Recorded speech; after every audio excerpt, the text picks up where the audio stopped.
నమస్తే, welcome to mirror TV. నేను మీ పవన్. మనం గత 2-3 రోజులుగా చూస్తున్నాం ఏదైతే తిరుమల తిరుపతి లడ్డు కలుషితమైందని చెప్పేసి చాలా వార్తలు వస్తున్నాయి. సో ఇది ఎంతవరకు నిజం, ఏంటి దీంట్లో జరిగిన అవకతవకలు ఏంటి, నిజంగా దీంట్లో బీఫ్ కలిసిందా, మన చేప ఆయిల్ కలిసిందని మనం మాట్లాడే ప్రయత్నం చేద్దాం. మనతో పాటు విశ్వ హిందూ పరిషత్ సంబంధించిన పెద్దలు ఉన్నారు. సార్ చెప్పండి సార్, నిజంగానే వస్తున్న వార్తలను నిజం అనుకోవచ్చా? ఒక వ్యక్తో లేదా ఒక సంస్థతో చేస్తే ఇంకా పరిశీలన చేయాలని అనుకోవచ్చు. సాక్షాత్తు ఒక రాష్ట్ర ముఖ్యమంత్రి, సాక్షాత్తు తిరుమల తిరుపతి దేవస్థానం ఎగ్జిక్యూటివ్ ఆఫీసర్ గారు ఇది జరిగింది వాస్తవము, మేము రిపోర్ట్లు తీసుకున్నామని చెప్పిన తర్వాత ఇంకా దీని మీద జరిగి ఉండకపోవచ్చని భావించవచ్చు.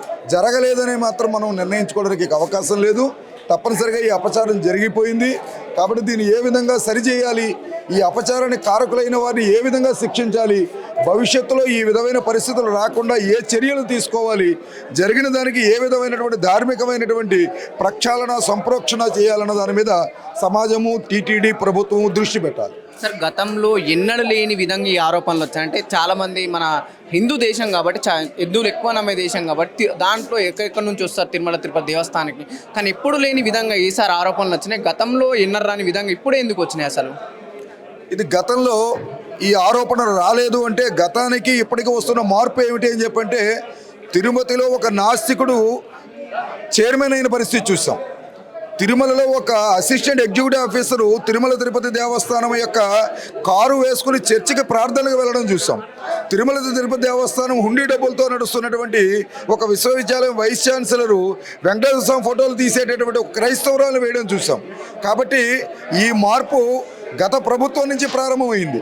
ఒక నెయ్యి ఇవ్వాలంటే అది దైవ కార్యము, 10 సార్లు పరిశీలన చేయాలన్న స్థాయి నుంచి ఇష్టానుసారంగా హలాల్ సర్టిఫికేట్ ఉన్న వాళ్ళకి ఈ నెయ్యిని ముడి సరుకుని అందించే పరిస్థితి ఏ విధంగా చేశారంటే, ఏం చేసినా మనల్ని ప్రశ్నించే వాళ్ళు లేరు అన్నటువంటి ఒక దుర్మార్గమైన ఆలోచన దీనికి కారణము. ఇప్పుడు హిందువుల్లో చైతన్యం వచ్చింది, ఇది సమాజం ముందుకు తీసుకెళ్ళడం జరుగుతుంది. ఇటువంటిది మళ్ళీ పునరావృతం కాకుండా విశ్వ హిందూ పరిషత్తు పటిష్టమైనటువంటి చర్యలు తీసుకోవాలని ప్రభుత్వం మీద డిమాండ్ చేస్తుంది. దీని వెనుక ఎవరున్నారు అనుకుంటున్నారు సార్ మీరు? దీని వెనుక 2 కోణాలు ఇందాక మేము ప్రస్తావన చేసాం. ఒకటి వేగంగా రావాలి అన్న ఆలోచన, రెండవది తక్కువకి రావాలన్న ఆలోచన, మూడవది నాణ్యపరమైనటువంటి పరీక్షలు చేయాలన్న ఆలోచన లేకపోవడము. ఈ 3 కారణం కావచ్చు. వీటన్నిటికన్నా ప్రధానమైన కారణము తిరుమల తిరుపతి పవిత్రతను నాశనం చేయాలన్న మత వైషమ్యంతో ఇది ఒక షడ్యంత్రం నడిపారా, ఇది పరిశీలనలో దర్యాప్తులో తేలవలసిన అంశం. సరే, ఇప్పుడు ఈ అంశం మళ్ళీ మత రాజకీయాలకు దారితీస్తుంది అనుకోవచ్చా? ఇలాంటి అంశాలు మా మతంలో వేలు పెట్టి తప్పు చేసిన వాళ్ళని ప్రశ్నిస్తే మతపరమైన వైషమ్యాలు ఏమిటి? ఇది ఒక చర్చిలోకి వెళ్ళి చేయమనండి, ఏమి చేయక్కల ఒక మసీదుకి ఇస్తున్నటువంటి మక్కా యాత్ర టికెట్ రద్దు చేస్తున్నామని ప్రశ్నించమనండి, ప్రకటించమనండి ప్రభుత్వాన్ని. అప్పుడు వాళ్ళు చేసేది ఏమిటి? ఇక్కడ మా లడ్డూలోకి తీసుకొచ్చి జంతు కలేబరాలకు సంబంధించినటువంటి కొవ్వులు కలిపి ఇది మేము ప్రశ్నిస్తే మత వైషమ్యం ఎలా అవుతుంది? మత పరిరక్షణ అవుతుంది, వైషమ్యం కాదు. వేరే మతం గురించి మేము మాట్లాడరు. అలా మా దేవాలయం మీరు నిర్వహించి మా దేవాలయాన్ని మీరు అపవిత్రం చేస్తే దాన్ని నిలబెట్టడము, నిలదీయడము, ఖండించడము, సరిచేయడము హిందువులు చేసుకుంటున్నారు. మత పరిరక్షణ అవుతుంది కానీ మత వైషమ్యం కాదు. సరేంటి, గతంలో ఎన్నడూ లేని విధంగా తిరుమల తిరుపతి దేవస్థానం ప్రసాదం పైన ఎన్ని ఆరోపణలు, ఎలా చూడొచ్చు?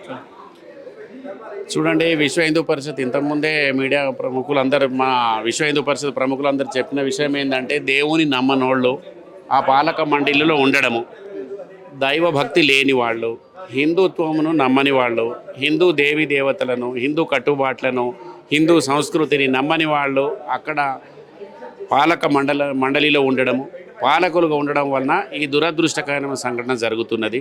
సింపుల్ విషయం, 1000 రూపాయలకు దొరికే నెయ్యి 320 రూపాయలకు దొరుకుతున్నప్పుడు ఏమి ఇంత తక్కువకు వస్తుంది?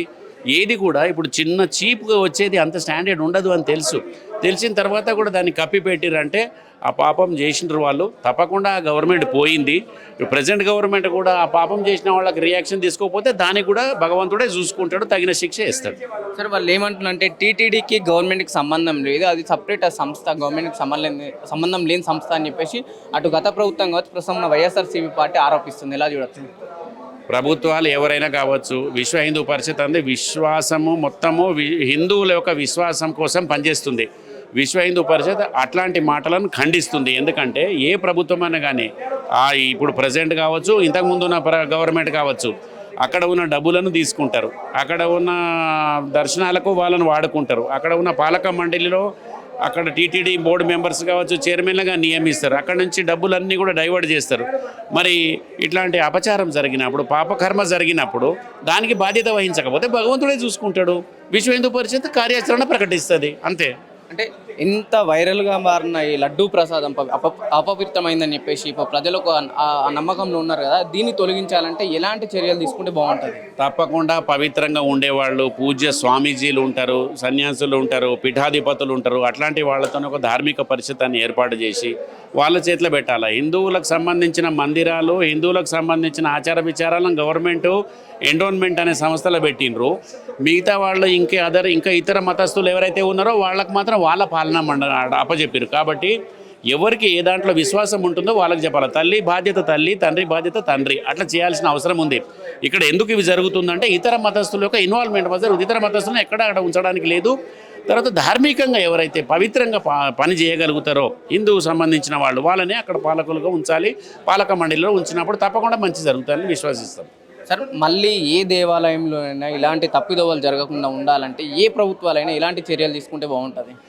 ఏ ప్రభుత్వమైనా సరే తప్పు చేసినోనికి పనిష్మెంట్ ఇవ్వాలి, పాపానికి భీతి ఉండాలి.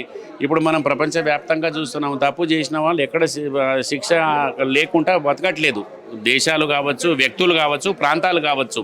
తప్పు ఎవరు చేసినా కానీ ఇక్కడ ప్రభుత్వాలు కావచ్చు, అక్కడ ప్రభుత్వాలు కావచ్చు, రాష్ట్రాల ప్రభుత్వాలు కావచ్చు, దేశ ప్రభుత్వాలు కావచ్చు, ప్రపంచవ్యాప్తంగా ఎవరు తప్పు చేసినా పరమాత్ముడు కలికాలంలో ఎంబడి శిక్షిస్తున్నారు.